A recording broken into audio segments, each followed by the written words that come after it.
Meni je to osobno bio znak da Tuđman, koga su optuživali za autokratsku vladavinu, nije imao vlast u potpunosti. Jer da je imao vlast i da je bio autokrat, onda bi on imao i vlast u medijima, a nije je imao.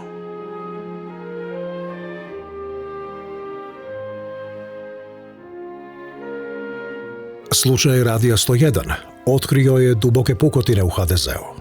To još uvijek nije utjecalo na popularnost prvog hrvatskog predsjednika, jer je na predsjedničkim izborima iduće godine opet premoćno pobijedio.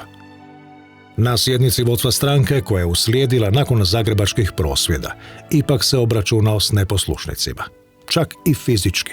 Dođemo gore, cijelo vodstvo HDZ-a, kad mi predsjednik Tuđman vidio, dođi vamo ovako prstom, dođi vamo.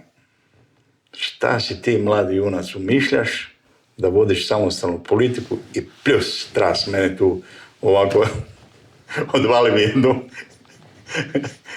mi jednu, veli, poslije ručka ćemo razgovarati.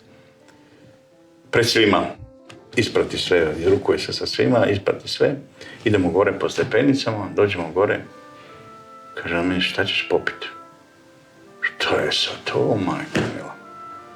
Ne? Sad me pitaš šta ću popiti. Veli on, idemo na balkon, jer ovdje je prisluškuju. I kaže on meni, znaš koja je bilo 120.000 ljudi. Pa jedan predsjedniče, bilo je. Veli on, znaš zašto moramo smijeniti neke ljude? Jer mi nisu rekli istinu.